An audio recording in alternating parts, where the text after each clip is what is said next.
Hello and welcome to Sports Fan Entertainment. Sorry for the slight delay. For those of you who are watching this live, it took me about 15 minutes later than I wanted to come on here, but I was having some microphone issues and I had to go to a backup microphone. Hopefully it doesn't sound too bad. Whenever the delay is over, I'll be able to hear myself here in a moment, but just understand why the audio quality may not be up to snuff today. But what was up to snuff today was the Tennessee Titans. And for the second straight week, actually, it's been 3 weeks now? Yeah, for 3 straight weeks now, I'm going to come on here. I'm going to start this video by saying the same thing. These are the same old Tennessee Titans. And that's a good thing and a bad thing. All right, this is a team that can lose 20-7 to the Jacksonville Jaguars. Their offense can do absolutely nothing, can't move the football, and then the next week on the road as an underdog, they're going to absolutely trounce the other team. This is the Tennessee Titans. This is the team that we've seen for the past 4 seasons. I don't know why we were surprised that they lost last week in the fashion that they did. We should have seen this coming, and I did to a certain extent. I said even last week, don't be surprised if next week we come out and we look great again and we beat the Atlanta Falcons. We beat them in even strong fashion. We dominated this game, people. I knew it was a 2-touchdown game, but my goodness. We dominated this game throughout. We should have won by 3 or 4 touchdowns, to be quite honest with you, and at least by 17 points, but Mike Vrabel decided not to take a field goal, and I'm going to get to that in a second because, man, I'm not going to let him get away with that. But these are the same old Tennessee Titans, people, and that's a good thing and a bad thing. The hope is that we turn it on and that we keep it on in the course of this season. And maybe this is the game that is able to, flip that switch for us so that we can be consistently a good team instead of having those performances like we had last week or that Indianapolis Colts game. That's the hope. We'll see. But at the very least, a lot of people are starting to have the conversations of we should tank or we're going to be a 5-6 win team. We're just not. Right, we have too much talent for that, and although I have my doubts about Mike Vrabel's head coach, he's too good of a head coach for that, to be quite honest with you, for us to be a 5-6 win team. It's just not going to happen. So let's start where we must start, and that is quarterback Marcus Mariota. This was an A- game from Marcus Mariota, but the first half was an A+. It was fantastic. It was biblical quarterback play from Marcus Mariota in the first half. Biblical. He could not have been more perfect. He could not have been. He was hitting people. He was making great throws. He had confidence. He had the team, following him. He had great, leadership of the team, a great hold on the team, leading them down the field time and time and time again, finding A.J. Brown. Oh, we can feel it. Oh, it's electric right now. You can feel it. It's electric. With A.J. Brown, dog. This guy is back. Okay, I don't know where he was last week, but he is back. And my goodness, you just get the ball. And this is a guy that, I think he ran at the combine, I want to say a 4.5. And people say, he can't really run away from people. Well, you might want to tell him that because he absolutely just ran away from these Atlanta Falcons in the secondary. Absolutely just ran away from those Atlanta Falcons in the secondary. He continues to make huge plays. We're not these are some of the greatest plays we've ever seen in terms of a wide receiver on the Tennessee Titans. And especially in a 4, game window, I've never seen plays like this from a Tennessee Titans wide receiver ever.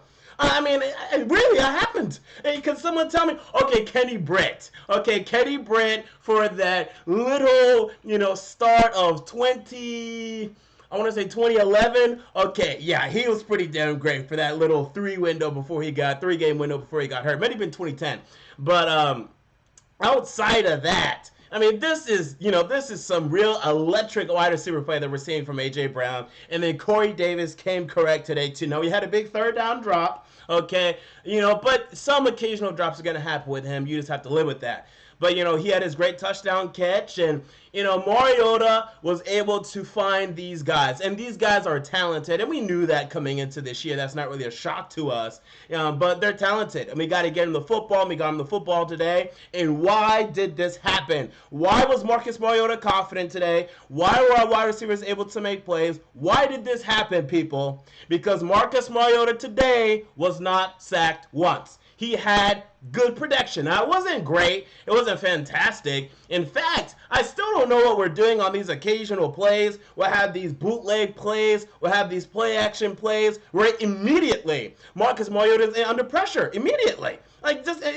There's some misassignments going on. I don't know if it's player duties like Delanie Walker, who I trust. I don't think he's just, letting this linebacker go for no reason. So it must be on Dennis Kelly or, the occasional Jack Conklin or maybe even an offensive guard to pick this guy up, or maybe for the running back Deion Lewis to pick this guy up. But then immediately on a lot of these play-action plays, there's a guy immediately in Marcus Mariota's face just to throw the ball away. Why does that keep happening? Can someone explain that to me? That's an offensive coordinator problem. That is an Arthur Smith problem. We keep manufacturing plays where immediately Marcus Mariota is under pressure. Why is this happening? But anyway, he was slicing and dicing. He was wheeling and dealing. And this is why he's my boy. Okay, I told you I didn't throw him away yet. I told you I just went to the store and I bought some trash bags. That's all I did. I didn't throw him in the trash yet. I said, I have these bags ready. Okay, and he was like, you put them bags away, boy. You don't need them. And we look at Marcus Mariota now. On the season, just look at his seasons. Just look. He has 7 touchdowns to 0 interceptions. He has a passer rating over 100. And people want to move on. This is, now, granted, he did not play well in, I thought he played fine in week 2. I didn't think he played well. So he didn't play well in week 2. I don't think he played bad. People think he played bad week 2. No, I'll take week 2's performance over week 3 every day. And then week 3 he was bad. Against the Jaguars he was bad, 100%. But that was a game where he got sacked 9 times. Today he didn't get sacked. 3 touchdowns, 0 interceptions. First game against the Browns, did get sacked a decent amount. I want to say 4 times. But had decent protection. 3 touchdowns, 0 interceptions. On the season, 7 touchdowns, 0 interceptions, a passer rating over 100. Over 100. And we want to move on. We're over it. We're tired of it. We're done. Move on from Marcus. That's the conversation that we're having. Meanwhile, you look around the league, people are so excited about Josh Allen, who I think got hurt today. What a horrible start he had to that game today. And you just know, when we draft that next guy, it's going to be, some time before he gets acclimated, unless if we somehow, and we're not going to be bad enough, the Miami Dolphins have that privilege. If we drafted that top quarterback, let's say Tua, okay, then maybe that's a guy that can immediately come in and just have success right off the bat. But otherwise, you're talking about a Dwayne Haskins or Daniel Jones level player who is no better than Marcus Mariota today. I just don't see it, no way, no how. Maybe in the future, but not right now. Marcus Mariota was fantastic today. It was an A- performance. I did not love the second half. He made some mistakes in the second half. He had the fumble, of which he recovered. He also had a missed throw to Delanie Walker on the right side. And that was really about it. And then he almost fumbled, whenever he threw the ball forward. And it was ruling an incomplete pass. I was fine with that play, but, it could have been dangerous, sure. So that's why he gets an A- overall. But this was an A-level performance from Marcus Mariota today. Absolutely fantastic play from him in the first half. This is what we want to see more of. He leads the ship, man. And I said ship, okay? He leads the ship. As long as the coaching is in place, as long as the protection is there, he's going to get us there. That's just it, man. But it has to be in place because he's not an Aaron Rodgers who can overcome everything. And by the way, Aaron Rodgers was not overcoming everything last season when the protection wasn't there, when the defense wasn't there. He still had his 25 touchdowns to 2 interceptions, and the Packers were still 6-9-1. So even Aaron freaking Rodgers cannot elevate his team every single year, every single game. No, you need to have the infrastructure in place. And when the infrastructure is in place with Marcus Mariota, guess what? he gets you there. And, you know, someone said in the chat he was 18 of 27. Did you watch the game? If you watched the game, literally, those 9 incompletions, I guarantee 5 of them were throwaways. 1 was the Corey Davis drop. 1 was the missed throw to Delaney Walker. I can't remember the other 2. But I don't know what you're talking about when you're talking about he was only 18 or 27, because I don't know what more you want. If you just watch the game, and you can you tell me what plays he should have made that he did not make today? What are you talking about, 18 or 27? Watch the game. Don't just look at, watch the game. So he was fantastic today, and that's it. Derrick Henry, I want him extended. I want Derrick Henry in Tennessee, period. And I know we are of the belief in this NFL that you can move on from running backs. You know, that running backs are replaceable. This is what we believe in the NFL. But I think this guy is so dangerous, especially in these type of games. He only had, let's say, 3.7 yards per carry, but he was so dangerous in the fourth quarter, man. They couldn't stop him. We've seen this time and time again. You know, he was so integral to that Kansas City Chiefs playoff victory. He was so integral to the Jacksonville Jaguars onslaught at the end of last season. You know, this is a guy that is just so dangerous, and I wish he could catch the damn ball. I mean, that'd be nice if he could catch a damn football. But this is a guy that is just so dangerous, and I don't know how much money he wants. You know, if he wants to get paid like Ezekiel Elliott or Todd Gurley, then okay, you can't pay him that. But if he wants a cool $10 million a year, I'm giving him a cool $10 million a year. I mean, I'm cool with this show. I mean, as long as the coach is in place, I'm cool with this Mariota Henry show. I'm cool with this, people. And then, hey, if we ever come to that point where we're in the draft and for some reason there's a Patrick Mahomes sliding and we think this might be the guy to take us to that next level, okay, I'm all for it. But I'm cool with this Mariota Derrick Henry show. I'm cool with this show as long as the coaching is in place. And then we get to the wide receivers, and again, Corey Davis was fantastic, except for the drop. A.J. Brown, terrific, electric A.J. Brown. Fantastic, looking like Juju Smith-Schuster out there 2.0. Juju Smith-Schuster 2.0 is A.J. Brown, and that's what we needed. Finally, an electric playmaker in the wide receiver position, and Corey Davis has his problems. But, you know, this is a damn good wide receiver duo, man. I mean, we are talking in Tennessee with this wide receiver duo. I can't wait to see how these guys continue to develop. We are talking in Tennessee. Not much from Delaney Walker in the tight ends today. Jonnu Smith had his little catch, and, you know, it's so difficult for him to even come down with that. He looked like he almost dropped that one catch that he had. Yeah, so, you know, I hate Jonnu Smith. But, yeah, you know, not much really report for the tight ends. Offensive line was fine. He was better. And, hey, can you guys believe it? Nate Davis can play, okay? And, you know, again, like, my thing was, you know, I was going to trust the coaching staff there. I can't tell you if Nate Davis can play or not. I haven't been there, and I just watched literally one game of his in college because he went to UNC Charlotte, and the only game he ever played that was of any notice was him versus Tennessee, and he was pretty good against Tennessee. But I didn't know if he was ready to come in and start at right guard. I was going to trust him on that, but he came in today and he played well. Nate Davis is the right guard for right now, and maybe he's going to stink every week after this week. Maybe. He was good today, and it fixed a lot of problems for us today. It made Roger Saffold look a lot better. Dennis Kelly was doing his thing at left tackle, and then guess what? We're getting Tillwan back next week. Defense. Man, I love this defense. Okay, now it's not perfect, but this is a top 5 modern day NFL defense. This is a top 5 defense in today's NFL. It bends, but it doesn't break. You're going to get your completions against them? Sure, absolutely. This is today's NFL. If you think you're going to shut down quarterbacks, it's not going to happen. Quarterbacks are going to throw for over 200. In this case, Matt Ryan over 350 yards. It's going to happen. But the thing is, can you get pressure? Can you get, we didn't get a turnover today, but we almost did. You know, can you force turnovers? You know, can you get off the field? Can you limit them to field goals? Can you get off the field on 3rd or 4th down? We did that today consistently. Like, I just have faith. Every single time the Falcons lined up for one of those 4th downs, I have faith we were going to stop them. And they proved me right every single time except for one. Okay? That is what I'm talking about. I have faith in this defense. Harold Landry with 2 sacks today. Okay? Cameron Wake, looked like he got a little hurt, so hopefully he's all right because we still need Cameron Wake. But Cameron Wake, getting his pass rush on. Jarrell Casey, I think that was his first sack of the year. Welcome, Jarrell Casey, to the sack club. So, our big fear was the pass rush. And, I still don't think the pass rush is that great, don't get me wrong.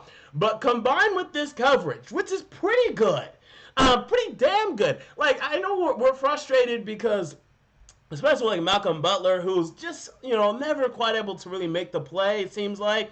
And he's always close, but never there. But they're close. Like, our cornerbacks don't get beat. Like, they might get, well, let me say they do get beat, but they don't get, ridiculed. They don't get, just completely upstaged. Like, they're always close to the wide receivers. It's not like we have, just wide receivers just roaming free out there, right? That they beat them off the line of scrimmage, and then before you know it, there's 10 yards of separation. No, our cornerbacks stay with people. And, if you're a great quarterback and you can thread the needle, you're going to make those throws, and you're going to be able to have some plays against us, without a doubt. But we're going to stay on folks, and that makes it difficult for these quarterbacks. And Matt Ryan was just sitting in that pocket. A lot of times he had to, run. Matt Ryan, you saw him running because the coverage was too good. You saw him, trying to thread the needle and, sometimes being successful, a lot of times not being successful. And we were going up against Julio Jones today. For us to limit him, is something fantastic. I mean, I thought we were going to have problems with Julio Jones, but Malcolm Butler did his thing against him. And Adoree Jackson's still a little frustrating. Like, I understand, like, he's not being we don't have a great cover corner right now, or at least not a shutdown cover corner. Let me say that. But Butler, Ryan, and Adoree Jackson, they're always there. And Amani Hooker also, this guy is doing a good job of coverage right now. They're always there. They're always in the area, always in the vicinity. You might complete a pass against them, but you're not going to see wide receivers just roaming free. You're not going to see it. We just need to make sure whenever we go up against T.Y. Hilton and then eventually Will Fuller, and these guys that can take the top off the defense, Kevin Byard needs to be on top because Adoree Jackson will get beat. Malcolm Butler will get beat. Logan Ryan, he looks like he's our best cover corner right now, but they're going to get beat over the top. So our safety needs to be there to help. And Bakari's been doing a good job at that too. So, defense, I love the defense though. I mean, and I love Rashaan Evans is making plays. He looks like average Williamson, but he also has the ability to make some above average plays. He's able to diagnose stuff and make plays beyond the line of scrimmage.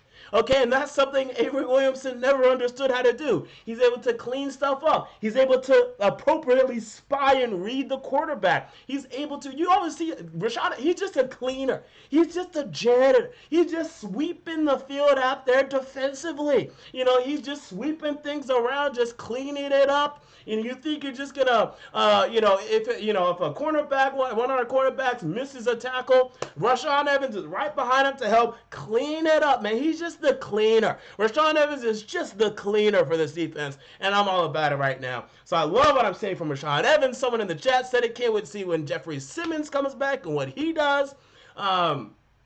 It's exciting right now. This is a Super Bowl level defense.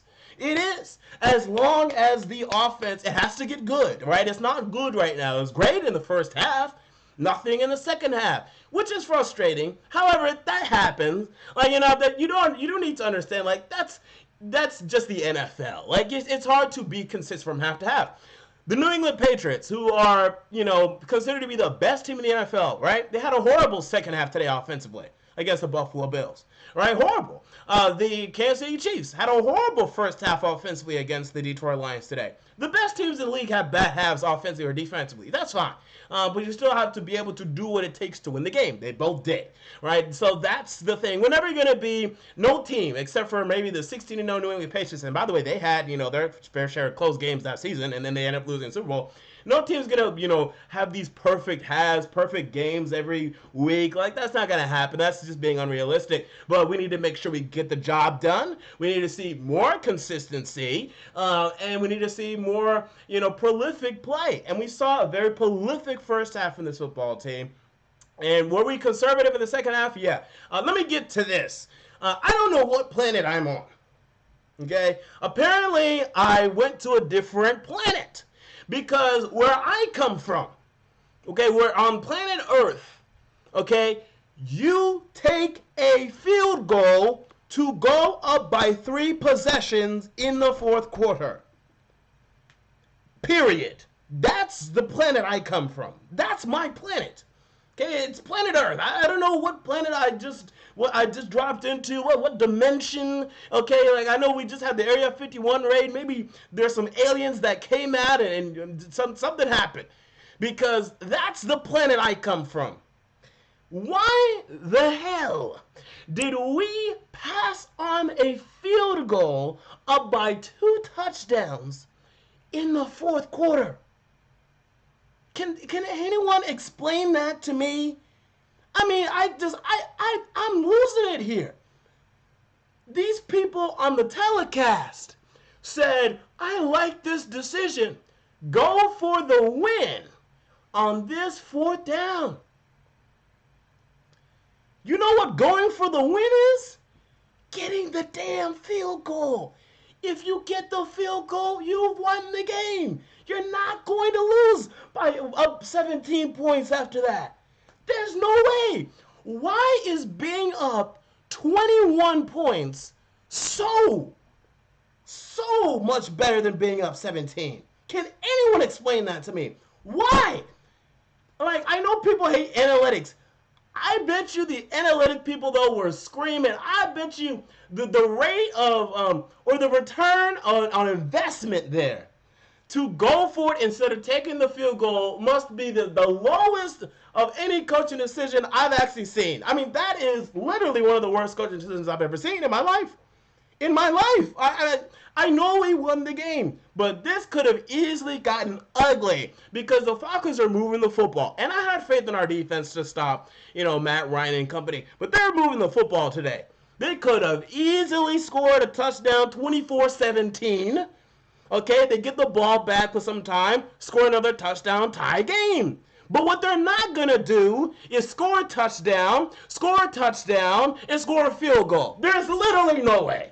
Like, there's just not enough time. Unless if they get an onside kick. That's literally the only way. Take the field. You really think with 10 minutes left that they're going to score a touchdown, and then score a field goal? Like, I can't even say the third thing. It's just ridiculous to say 3 things that a team's going to do in 10 minutes. I mean, insane. And the guy to get the onside kick. So I look, that's the type of decision that's going to come back and bite us. Mike Vrabel don't know what he's doing. Okay, like, he might be a good leader of men and all this, blah, blah, blah. Cool. Point blank period, let's face facts. Mike Vrabel don't know what he's doing. He just doesn't. He makes the dumbest coaching decisions I've actually ever seen, and that's saying something, because we've had Ken Wisenhunt in here, we've had Mike Mularkey, and hey, say what you will about Mike Mularkey, but he's kicking that field goal. So Vrabel, like, I like Vrabel, he's an idiot. So I'd love to be in his ear. Like, literally, I think we need a guy. We need someone like me.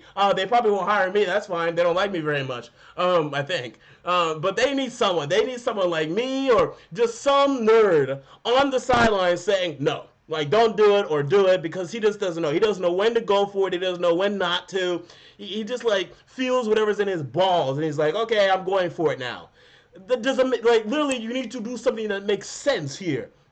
That makes no sense.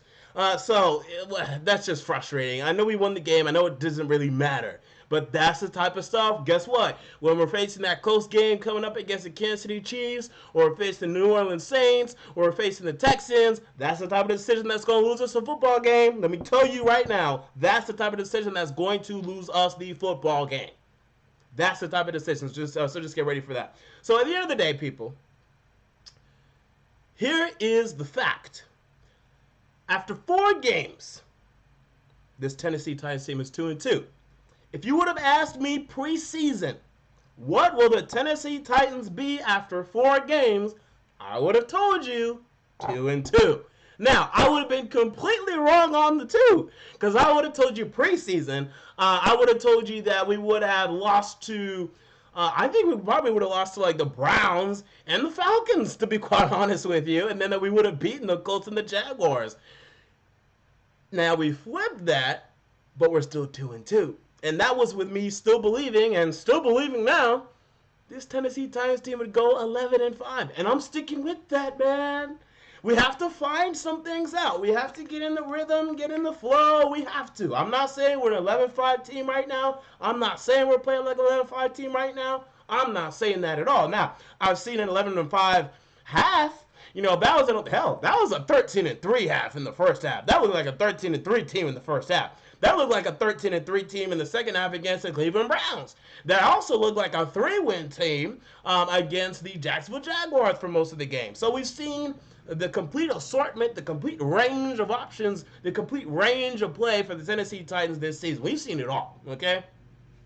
But we're 2-2. And if you would have asked me preseason, what are you guys going to be after 4 games, I would have told you 2-2. So we're all right. We're okay. Next week, let me check the schedule, but it should be the Buffalo Bills, a game I think we will win. I'll pick us to win. Now, it's not going to be easy. And it looks like we're back to being a better road team than a home team for some stupid reason. I can't explain it. So we need to watch out for that. But, you know, you look at this schedule, you know, and there's literally actually not even a game on this schedule. Not one game I'm actually worried about.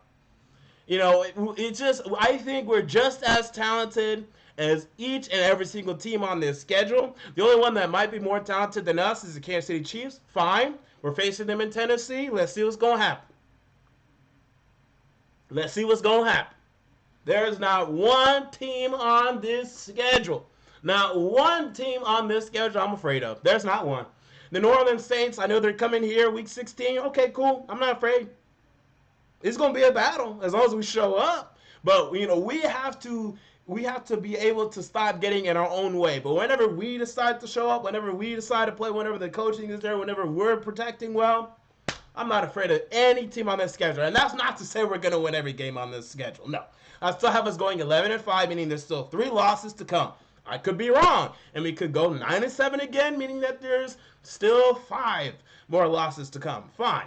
But this is still the same old Tennessee Titans in that this is not going to be a bad football team. They might be a frustrating football team. They might be an inconsistent football team. But this is still the Tennessee Titans in that, hey, at the very least, they're decent. I won't even say average. People say, oh, the Tennessee Titans, they're so average, they're so mediocre. No, I think that's really underselling a team that, you know, 3 straight winning seasons, albeit 9-7, but 3 straight winning seasons, like no team that I can think of that I would ever say mediocre can do that. Like, it's just, no. I mean, and then if you count the number of wins or like the win percentage over those 3 seasons, that puts us like maybe 9th in the NFL. Like, that's not mediocre. Like, it's not particularly good, don't get me wrong, but it's decent. Like, this is a decent team, period. And, you know, teams like the Falcons, I think they can just host us and beat us and then just move on. Ha! You got another thing coming. It's just not going to happen. So, we'll move on to the chat now. But the Tennessee Titans are 2-2. We expected them to be 2-2. And next week, they host the Buffalo Bills. And then they go and face the Denver Broncos, who I am not afraid of right now. And then they host the LA Chargers. It's always a battle with them. Don't get me wrong. But, you know, I'm not particularly afraid of them. And then they host the Tampa Bay Buccaneers. This is a workable schedule. So hopefully they've woken up. And they're ready to roll. I'm ready to see it. And it's electric. All right, so we move on to the chat. And we had another super chat. Thank you for the super chat. He said, Marcus looked a lot better today. Do you think that's the result of the change in play calling or a combination of multiple factors? P.S. You're my favorite sports channel on YouTube. Keep it up. I mean, again, I think just the protection was there. If the protection's there, he's going to look better. That's it. He needs protection. Wow. Can you believe it? A quarterback needs protection. But seriously, I think that's just a factor. I think when you protect Marcus Mariota, you give him time, especially with these wide receivers. We were talking about all offseason. With these wide receivers, if you just give him protection, he's going to find these guys, dude. He's too accurate. Marcus doesn't miss throws. He misses the occasional throw. And y'all nitpick. Oh, he missed that one throw. Look at how many throws Matt Ryan missed today. Just watch other games. Watch other quarterbacks and say, you don't know, he misses more games, or maybe he misses more throws than Marcus. Like, you'll start saying that. Like, just literally watch other games, watch other quarterbacks. Marcus is one of the most accurate quarterbacks in this league, bar none. If you're talking to me about Marcus Mariota, and one of your points is he misses this throw, he missed that throw. He doesn't miss throws. He's one of the most accurate quarterbacks in this league, if you watch him. So, yeah, he got protection. That was the factor today. He got protection. If you protect him, he's going to do it. He's going to get you that. That's the thing. Yeah, so thank you for the super chat, though. All right, so any questions you have, put them into the chat, and I'll answer them quickly, and then we'll get out of here. Kick it to the king on a super chat. He said Titans are 2-2. Hawkeye, don't do that. Don't give me all. Let me put on the acting face for this. All right, this is Hawkeye from Endgame. He's quoting here. Don't do that. Don't give me hope. And he says we'll find a way to lose another backup. We'll find a way to lose to another backup quarterback next week against Buffalo. We'll see. Yeah, how is that? What is that Josh Allen injury? Can someone put that in the chat? What's the Josh Allen? I don't even know what happened. I just was watching Red Zone, and then Matt Barkley was in the game. If you lose to Matt Barkley in Tennessee, I'll be pissed. Like incredibly. So I'm definitely watching out for that. But if it's Matt Barkley, then that's great news for us. I mean, that is fantastic news for us. And I know we lost to Gardner Minshew and Jacoby Brissett, but I highly doubt we lose to Matt Barkley. I highly doubt that. I can at least say that.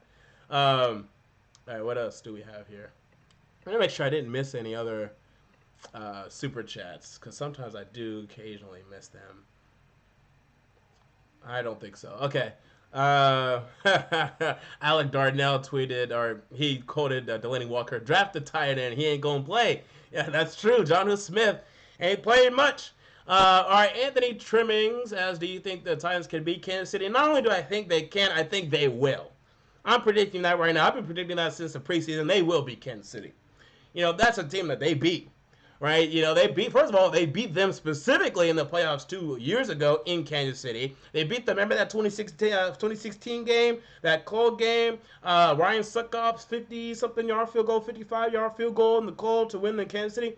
We do well against Kansas City. We do well against Andy Reid, and we do well against great teams that come to Tennessee. Beat the Eagles last year, beat the Patriots last year, beat the Cowboys in Dallas. I have no doubt, actually. Well, I mean, I have doubt. I'm not like 100% sure, but I have us winning that game. Let me say that. I have us beating the Kansas City Chiefs.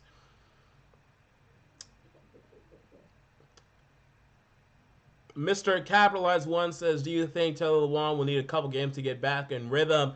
Potentially, but he played in the preseason.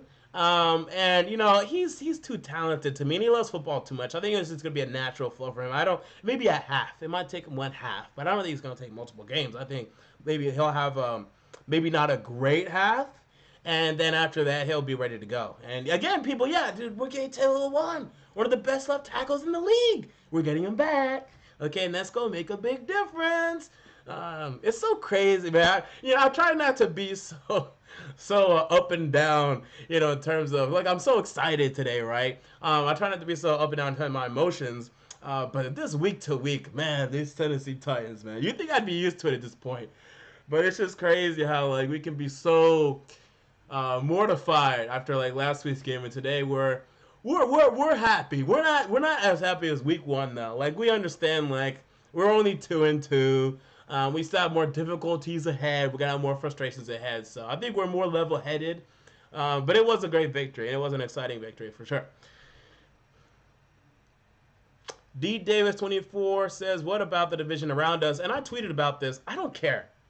I actually don't. I don't care if the Texans won today, or if the Colts lost today, or if the Jags. I really don't care. I either want to do one of two things. I want to win 11 or 12 games and win this division, period. Okay, period. Or I don't want to make the playoffs. Like, literally, that's it. Or, okay, if somehow the Texans end up being a 12-win team and we make the wild card as like an 11-win wild card, okay, fine. I'll take that too. But yeah, I just want to win 11 games. I don't care if we win the division, if we don't. I don't want to win the division 9-7 because everyone else wasn't winning games. No. I want to win this division because we were an 11-win team, period. Because we were a playoff team, deserving. Didn't matter about the division around us. Didn't matter if we were in the AFC South or the AFC East or the NFC South or the NFC West. We made the playoffs because we're a damn good team. I want that to be the story. I don't want the story to be, oh, we won the division because, the Colts went 7-9 and the Jags went 7-9 and the Texans went 8-8. No, I want to win this division because we won this division. That's what I want. But yeah, I mean, today the Colts lost. I think they were down for pretty much the whole game, and the Texans lost. So I mean, great. We're 2-2 and right there with them. Now we're 0-2 in the damn division. Okay, so the tiebreakers end up coming. Which, by the way, I don't want. Like again, I don't even want to. I don't even want to talk about tiebreaker. I want to tie record-wise with any one of these teams. I want to win 11 games, and they're not going to win 11 games. I want to win 11 games. That's what I want. But if it comes down to tiebreakers, then in that circumstance, we're not looking good right now, being 0-2 in the AFC South. Nick Holcomb asks, where does Marcus Mariota rank among AFC South team quarterbacks? To me, if you listen to everyone else, everyone's like, Jacoby Brissett is better than him. Shut up. You're just a moron. Literally. Can you imagine Marcus Mariota with Frank Reich? It'd be over. It'd be ridiculous. That's ridiculous. And Gardner Minshew can make some throws. And I like actually Minshew. I want to see more from him because I didn't watch him in college. But for right now, I'm taking Mariota over him because he's just too much of an unknown entity at this point. So I will take Mariota over him, though. I will grant, though, that if you want to put Minshew over him, okay, like I think that's premature. I think that's a little foolish, but you can. But if you're putting Brissett over him, that's foolish. And then Deshaun Watson right now, I had to rank him over Marcus Mariota. I have to be honest, yeah. Deshaun Watson's better than Marcus Mariota right now. Although I'm still going to call him Defraud Watson because it's just too good of a nickname. It's just too good. You can't retire that one. He is better than Marcus Mariota. So a little off topic here, but I'll answer it. Kick It to the King says off topics. Thoughts on the Disney-Sony deal with Spider-Man. # Disney caved. Also best case scenario 11. Titans 11-5. Worst case 7-9. I was talking about this with my friends. I knew they were going to make a new deal. I knew 100%, and I actually predicted it was going to be a 75-25 split. Because first of all, 50-50 was ridiculous. I knew they were going to negotiate. I don't know who released it, but one of them, I want to say it was Sony. It might have been Disney though. But one of them leaked out that hey, Spider-Man is no longer in the MCU in order to help the negotiating. It ended up helping the negotiating, and they made the deal. I'm absolutely not surprised at all that they made the deal. I guess it's good though. It's good to see Spider-Man continuing to stay in the MCU. Excited for more Spider-Man films in the MCU, and it's good news for sure. He also says Titans 11-5, worst case scenario 7-9.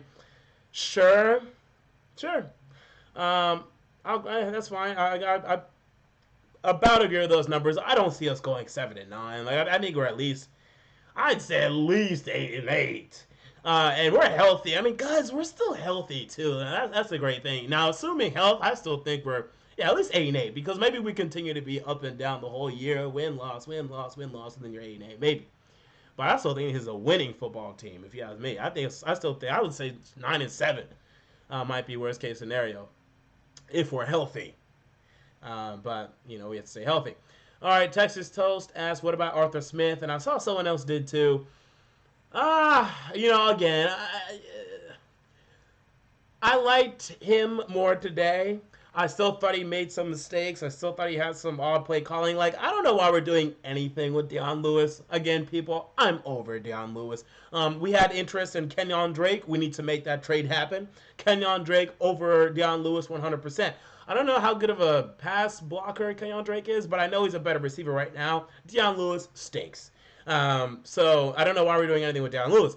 But, I did love the first possession, but then after that, he was pretty good. Second half, was he conservative? People keep saying he was conservative in the second half. I don't think he was that conservative. I just wish he would have took the field goal. But I don't know. I thought it was just good play.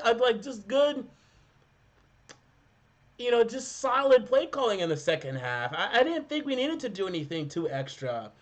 I don't know. I was fine with it, actually. And, just looking at the flow of the game, it'd be nice to, go up, 48-7 or something like that. But I just didn't think, I thought we had control of the game. We had command of the game, and he kept that up. So, he got some passing grade for me today. He does. Now, we just need to, stop having these plays where Marcus Mariota is immediately under pressure, has to throw the ball away. Why does that keep happening?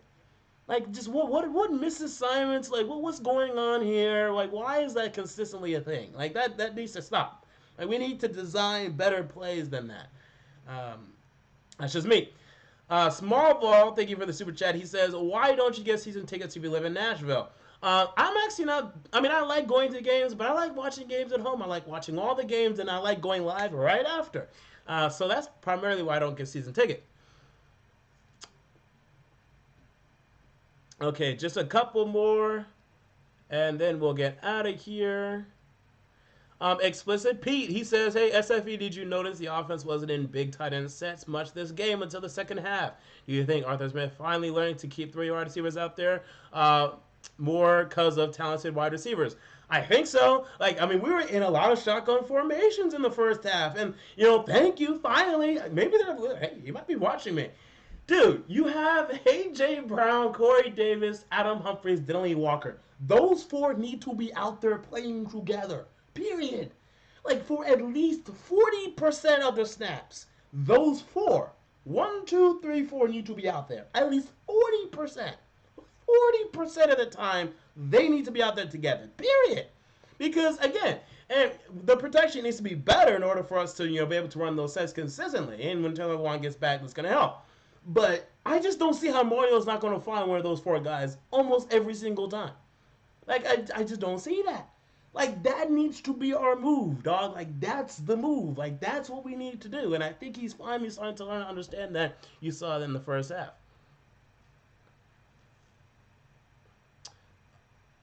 Lil Woodale Outra says, MJ, where did you see that we had interest in Drake? I haven't seen it anywhere. Someone, I think it was a Dolphins reporter, tweeted it. Just like, look up Kenyon Drake Titans on Twitter and it'll pop up, I'm sure.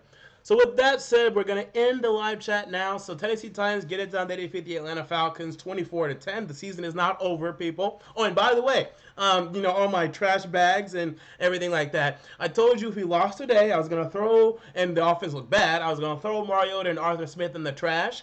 Next week, I'm not doing anything with the trash. Even if we have another frustrating bad game, whatever, I'm going to bring them back out. I put it back in the closet, right? So I'm putting the trash bags back in the closet. I had them out today. I had them out. Put them back in the closet. If we have another bad offensive day, you know, next week I'm bringing them out of the closet again. But I'm not ready to throw Marcus Mariota away, man. This is what we needed to see. And we saw it today. And hopefully just stay healthy. If he gets hurt this season, man, sheesh, we're going to have some interesting conversations. But, yeah, man, just stay healthy. Everyone's staying healthy, man. And, you know, we're having some struggles, but we're having some good things as well. This is football. This is NFL football. But hopefully we get this ball rolling and going, and we have some more parties in Tennessee. Until next time, this has been MJ of Sports Fan Entertainment, and I'm out. See you all later.